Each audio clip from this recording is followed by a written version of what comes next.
Beautiful. Yeah. So where are you based? I'm in San Antonio, Texas. Oh, okay. Yeah. So I am in Ontario, Canada. Oh, cool. I've been to Ontario once. it's really nice. Oh up yeah, there. Where'd you go? I actually Yeah. flew in, had to meet. I don't even remember the place I went to. It was a hotel. We had to meet with an investor for some stuff. So we met at. I can't remember which hotel it was. I was there for a day. Then I roamed around by the hotel and then flew back. Got back on a plane. Flew back hours later. So that was about it. Yeah. So what kind of stuff are you wondering, or what are you thinking? Yeah, so I'm a farmer. So most of the stuff that I make is metal, but I'm interested in some of the possibilities of having a compact M2 in the shop here, just to open up a lot of different options. And so I guess one of the things I wanted to try to clarify is if there's actually space, which I think there is, because it seems to work very well in that kind of compact vertical position. I was wondering if I could build one onto my existing lumber rack, which is why there's kind of this frame behind me that I mostly just use for project storage. There's already kind of a structure there. You actually could. The only thing you really want to do is make sure you get it square and your angles, your angle right. Besides that, it works well. Like I have this one behind storage. I also have what I've done with these two is, and there's a bunch of different frames you can build for them. It doesn't. You can design your own frames. The main thing is the angle, and the top beam spacing and all that. But I have all mine on casters, so I can roll everything around and move things around as I need. And so I'm always rearranging my workshops as we have different projects. So it's it's right. Makes sense. Yeah, but they have the laser module for them, so nice. you can do laser projects and things like that. Trying to find my other ones I just did, but I have some different laser projects I've done. But yeah, there's different things you can do, so you can attach the laser to it. But technically, you could do metal. I mean, you could do a soft aluminum if you really wanted to, but right, yeah. So, but I probably wouldn't try to do that. It seems like, it does seem like a bit of a stretch maybe for this application to make something that big. But so when you made the frame, it looks like this is a wooden frame, the one that you're in front of now. Yes, that's a wooden one. There's some people that have some metal ones too that they do, but these I just did wood ones. Yeah. Is there any advantage to a more rigid material in terms of accuracy? I mean, yes, you don't want, it's not, but for this type of, you're getting, I mean, these get amazing accuracy even without, so I haven't had to worry about it. I mean, you can, there's people that are using all kinds of different frames. There's people that are using 2x6s, there's people using 4x4s, stuff like that. It just depends. And you'll get the mounting bracket kit. So you can make your own setup for it off the back. So there's some people that have done them like a, what do you call it? A barn door where they have it so they can slide out. Oh, right. So yeah, but I mean, as far as the 2x4s work fine. There's been no issues. I have 3 of them, and they've been really good for me. So nice. So what do you mostly fabricate with them? So we do a lot of different projects. So we design products mostly, and so we do early stage prototypes. And so it depends. There's some things.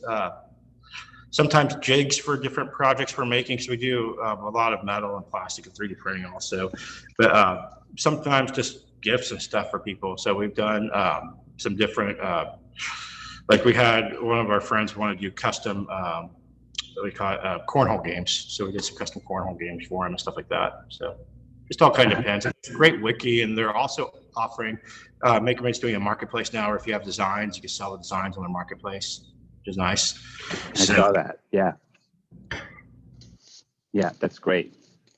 In terms of my location here, I was trying to figure out if I could make a kind of a removable waste board because right now you can see this is kind of where I tend to keep anything that I may be in the middle of using, or I think I'm going to use in the next, couple of days. And I know normally the waste board would be a single piece in that kind of position, right? So if I were going to mount the motors up at the top corners there, the possibility to make a waste board that would just kind of sit there, maybe in two halves, and then get pulled out when it's not being used Yeah, or you to can act as definitely. something. Is that going to affect the accuracy? Oh yeah, but you might do too, because it's the waste board really. So the waste board's only truly attached to the frame in two spots. So what I would do if I were you, Okay. I would do hinges on these sides, and I would have a beam down the middle just to make sure it stays rigid. But you can open it up like this. Yeah. Have two hinges and have it open like two doors, and then close back up. And one of the things I do with my waste board. That's a good idea. Yeah, and one of the things I do with my waste board is I put just a cheap backer board on top of it, just so once it gets torn up, Right. I just thought those are $10 US a piece, and so I just throw them away and get new ones. But that's you could do that. Yeah. I would do a frame system where you just have it where it opens up like this and it closes, and that way you have a nice setup. Nice, amazing. Do you think there's any advantage in terms of accuracy to mounting the motors higher when they're installed? Because I know it's most accurate where the roller chains are hanging close to a 45-degree angle, right? So if you had more space, would it be worth mounting them higher and more laterally, or it probably doesn't make a difference?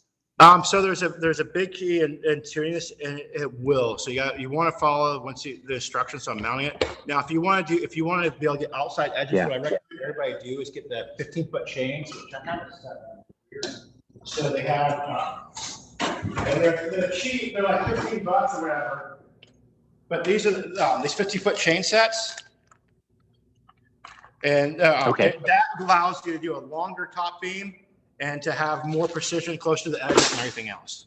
So, because you can actually build these things smaller or bigger. That makes perfect sense. So if you really want to do that, instead, I wouldn't raise the height because it's going to be pretty critical to your calibration. But what I would do is go with the 15-foot chains, and that will give you a big difference. Okay, that makes sense.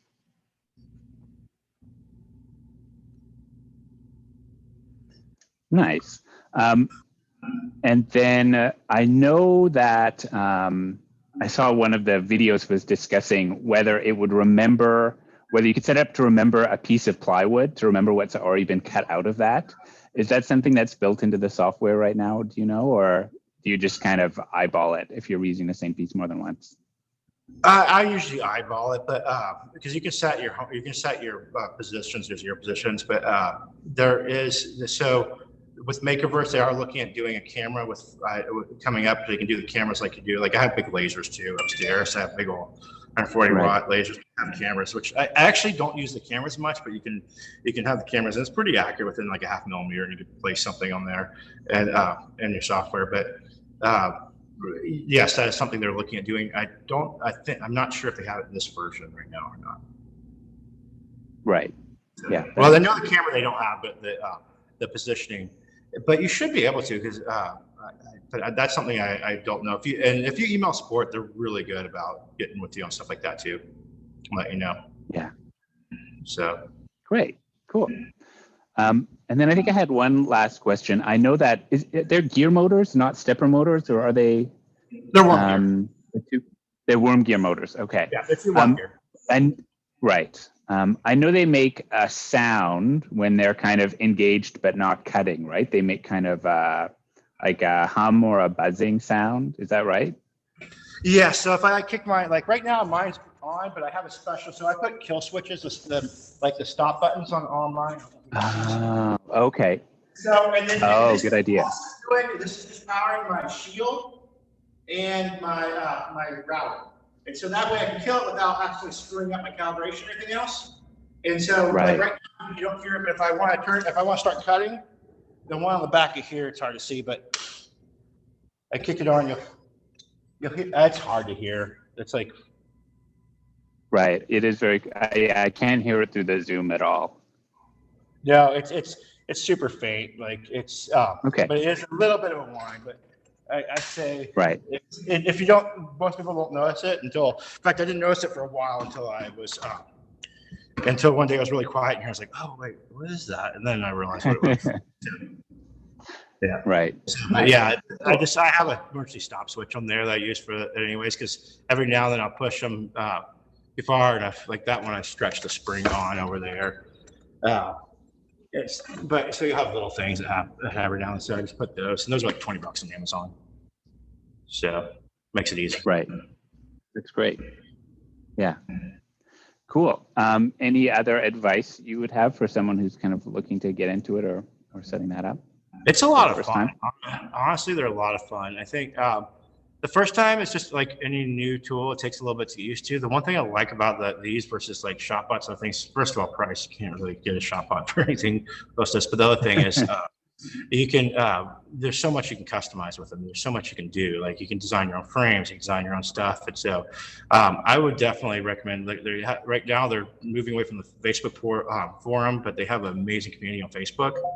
And so if you follow the Facebook community, it's great. They have people are posting constant stuff, new ideas, new ways to do things. You can see other frames, and there's a lot of people out there that will just are out there to help you. So that's one thing I love about it. So it's really cool. Nice. So that's great. It's a great community. Right. I think I have a bunch of different machines, and I have one of the Crossfires, Linear System Crossfires. I have a Globe Forge. I have all kinds of different machines. And honestly, one of the things that I really love about MakerMate is they have a great team, and a great community. And I think for products like this is critical. So that's one thing you have, at least, is a good community about it. And they're definitely active. Chris, who's the founder, is definitely he's the one that does a lot of the programming, does a lot of the pieces, and he's always doing cool stuff. I've been working with him on some different things and the lasers and things. And it's been he really is passionate about it. So you have a lot of people in the company that are passionate and care about it. It's not just a job, which is cool. So you'll see updates, cool things happening with them. So it's worth it. I mean, the kits, I think it's especially if you like. I would you definitely want to do like a pretty thick frame. You don't want just the backboard hanging by itself, but you could do. I mean, there's so many cool things you can do with it. But like I said, they're a ton of fun once you get running with them. I'm always bringing like big stuff in the furniture wiki and things like that. Especially have a farm. I have a ranch over about 2 hours from here, and it's so all kinds of things we can make for down there. So. Yeah, and there's plastic. You can do acrylic. Yeah, there's acrylic stuff you can do with them. So it's kind of fun. Right. Yeah. Yeah. And if you really want it quiet, you can do a spindle. So if you get a water cooled spindle for them, they're like $400 or $500 on Amazon. Okay. Instead of using a router, you can use a water cooled spindle. And the M2 does have all the hookups. So on the M2 control board, it has all the hookups and everything for a water cooled spindle. And that'll keep it really quiet. And you can also you can do variable speed based on your material and what you're doing, stuff like that. So it makes it really nice. And if you're doing metal, the water cooled spindle would work really well with that. So that's right. Yeah. Great. And yeah, it's super, since you don't have to have a chiller. Like I have big chillers up here, but you could also just put, what do you call it? You could also just put a big bucket with some water. I mean, that worked too. Right. So, but there's some nice ones on Amazon for like $400 or $500 for nice spindles. But it has full PWM, I/O, and everything else on the controller. Yeah. So amazing. Yeah. Awesome. Great. Thanks so much for answering my questions today, Drew. No problem. Yeah, if you get one, join in. There's a bunch of us in the community. There's usually a bunch more people. I think this week was just kind of crazy, but there's usually a bunch more of us in here, and then usually like Chris and then Mike with MakerMate are usually here. So yeah, awesome. Great, awesome. All right. Yeah. I hope you have a great day. You too. Thank you. Thanks. Yeah, I'm gonna stay on just to see if anybody else joins. Because they were just texting me. I guess they had something happen at the office, so they're trying to deal with. So I'll stay on and answer questions. Got it. Okay, I'll talk to you. Thanks. Sounds good. Okay, bye.